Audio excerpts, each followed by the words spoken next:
Bagaimana jika kamu tertidur selama 100 tahun, lalu terbangun dalam dunia yang sama namun terasa asing sepenuhnya? Bayangkan membuka mata dan mendapati generasi telah berganti. Peradaban berubah, dan wajah-wajah yang pernah kamu kenal tak lagi ada. Waktu bergerak begitu jauh, tetapi tubuhmu tidak menua sedikit pun. Dalam sekejap, kamu menjadi saksi hidup bahwa apa yang kita anggap pasti tentang waktu ternyata bisa runtuh begitu saja.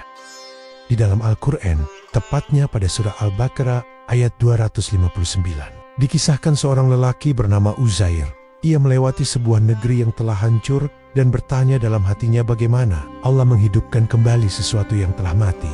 Maka Allah mematikannya selama 100 tahun, kemudian menghidupkannya kembali. Saat ia terbangun, makanannya masih utuh, keledainya telah menjadi tulang belulang, dan di hadapannya diperlihatkan bagaimana tulang itu disusun kembali, lalu dibungkus dengan daging. Sebuah pemandangan yang melampaui logika manusia, namun ditegaskan sebagai tanda kekuasaan ilahi.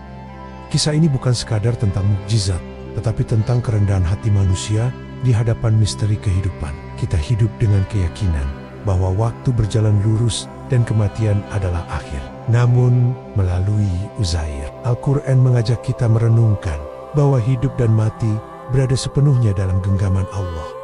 Apa yang bagi manusia tampak mustahil, baginya adalah perkara yang mudah. Di titik itulah kisah ini terasa sangat manusiawi. Ia berbicara tentang keraguan, tentang rasa ingin tahu, dan tentang pencarian makna di tengah keterbatasan akal. Uzair bukan hanya simbol kebangkitan, tetapi cermin bagi kita semua, bahwa iman tidak meniadakan pertanyaan, melainkan menuntun kita untuk memahami bahwa realitas jauh lebih luas daripada yang mampu kita pahami.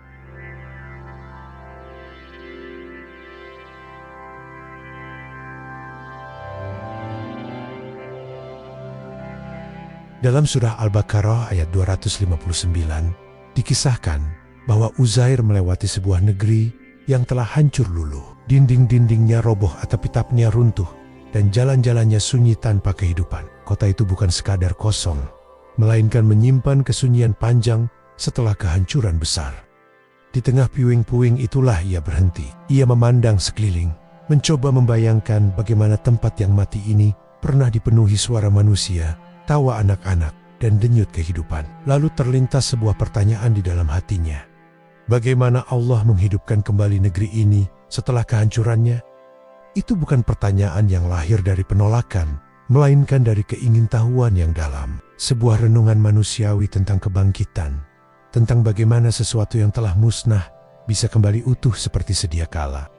Dan justru dari pertanyaan itulah sebuah pelajaran besar dimulai, bukan dengan penjelasan panjang, melainkan dengan pengalaman langsung yang akan mengubah cara pandang tentang hidup, mati, dan kekuasaan Tuhan selamanya.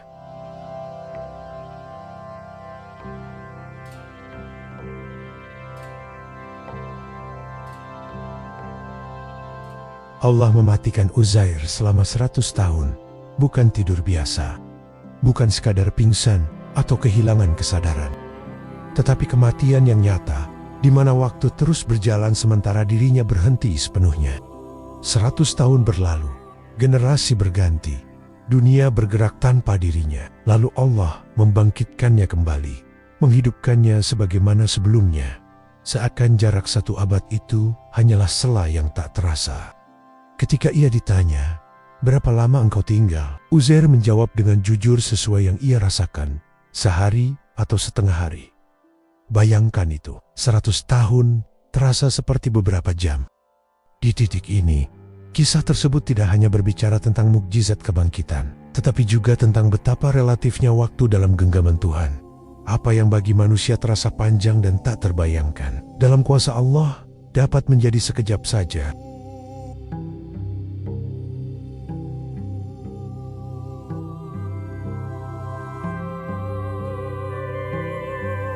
Keajaiban di depan mata Allah menunjukkan tanda nyata. Makanan dan minumannya tidak berubah sedikit pun. Keledainya telah menjadi tulang belulang.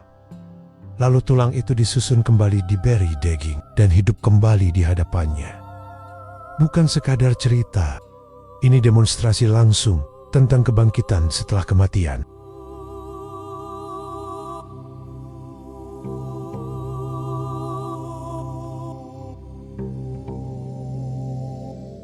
Di era modern, sebagian orang mencoba membaca kisah Uzair melalui lensa psikologi dan rasionalitas. Mereka bertanya, apakah ini metafora tentang kebangkitan spiritual, sebuah gambaran tentang hati yang mati lalu dihidupkan kembali oleh kesadaran iman? Ada pula yang mengaitkannya dengan konsep relativitas waktu atau time dilation, di mana persepsi waktu bisa berbeda tergantung pada kondisi tertentu. Dalam sains, kita mengenal bahwa waktu tidak selalu absolut. Ia bisa melambat atau terasa berbeda dalam situasi ekstrem. Maka muncul pertanyaan, mungkinkah kisah ini berbicara tentang pengalaman di luar persepsi normal manusia? Pendekatan-pendekatan ini menunjukkan bahwa manusia selalu berusaha memahami yang tak biasa dengan bahasa yang ia kenal. Psikologi menjelaskan tentang persepsi, fisika berbicara tentang dimensi waktu, filsafat mencoba menjembatani makna simbolik.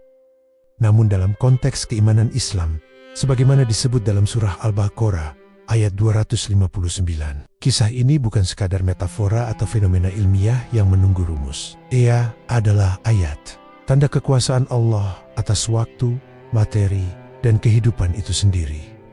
Waktu bukan entitas yang berdiri sendiri, melainkan ciptaan. Hidup dan mati bukan proses acak, melainkan berada dalam kehendaknya. Disinilah iman dan rasio tidak harus bertentangan. Rasio bertanya untuk memahami, sementara iman mengakui bahwa ada batas yang tak bisa ditembus oleh akal. Kisah Uzair mengajak manusia berpikir, tetapi juga mengajak tunduk.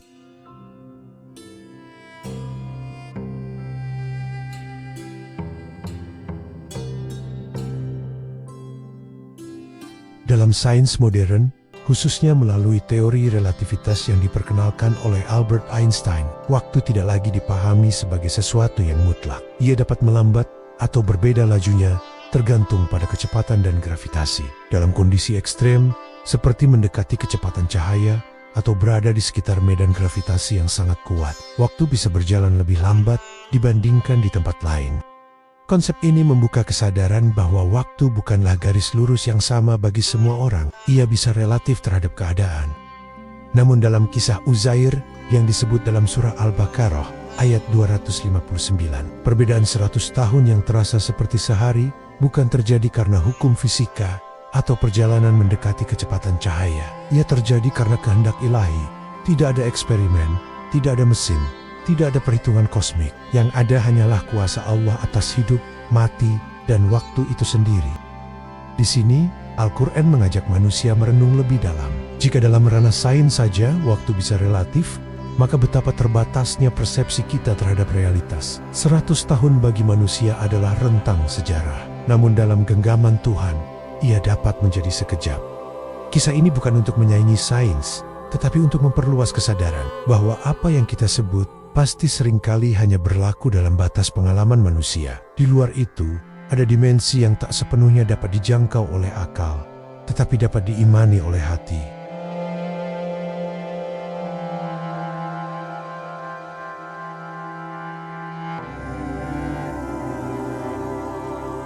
Dalam tradisi Islam, Uzair dikenal sebagai sosok saleh yang memiliki kedudukan mulia. Sebagian ulama berpendapat ia adalah seorang nabi, sementara yang lain memandangnya sebagai ulama besar dari kalangan Bani Israel yang diberi keluasan ilmu dan hikmah. Perbedaan ini menunjukkan betapa kuatnya jejak spiritual yang ia tinggalkan dalam sejarah keagamaan.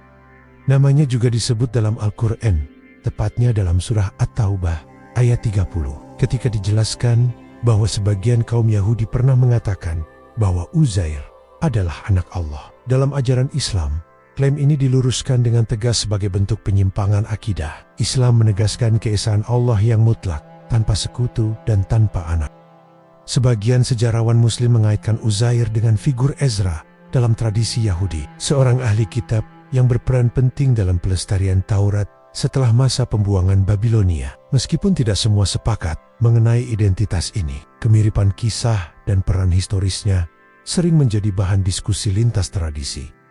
Kontroversi ini justru memperlihatkan betapa besarnya pengaruh sosok tersebut dalam sejarah spiritual umat manusia. Ia bukan hanya figur dalam satu narasi, tetapi berada di persimpangan tradisi, teologi, dan peradaban. Kisahnya menjadi pengingat bahwa tokoh-tokoh besar dalam sejarah keimanan seringkali melampaui batas geografis dan generasi, meninggalkan jejak yang terus diperbincangkan hingga hari ini.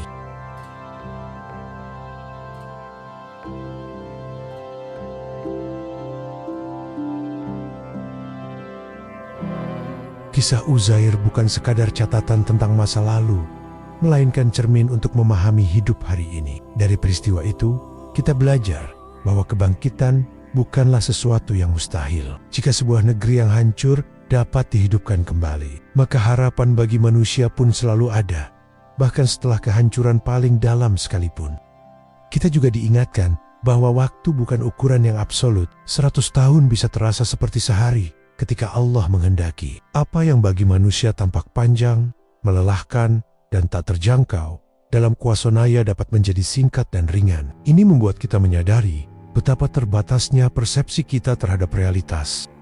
Kisah ini juga menunjukkan bahwa keraguan tidak selalu berarti penolakan. Terkadang ia adalah pintu menuju pemahaman yang lebih dalam. Pertanyaan Uzair dijawab bukan dengan teori, tetapi dengan pengalaman nyata yang mengubah keyakinannya menjadi lebih kokoh.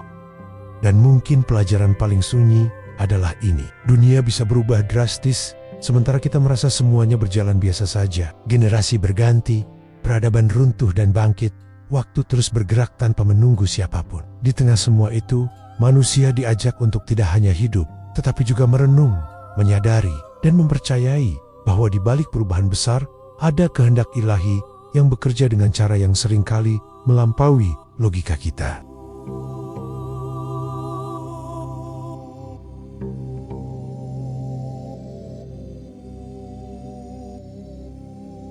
Bayangkan, jika kamu terbangun 100 tahun dari sekarang, kota-kota mungkin menjulang lebih tinggi, teknologi melampaui imajinasi, dan nilai-nilai sosial berubah mengikuti zamannya. Dunia bisa tampak lebih maju, namun juga lebih kompleks dari yang pernah kita kenal. Lalu tanyakan pada dirimu sendiri, apakah keyakinanmu tetap kokoh di tengah perubahan sebesar itu? Apakah kamu siap menyaksikan dunia bergerak jauh melampaui pengalaman hidupmu?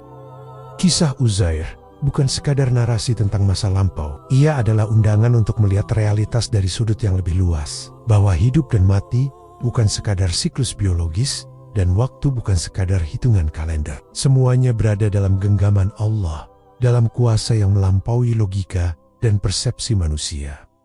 Di tengah dunia yang terus berubah, kisah ini mengajarkan satu hal yang tenang namun mendalam. Ada dimensi yang lebih besar dari apa yang bisa kita lihat. Dan di sanalah iman menemukan pijakannya.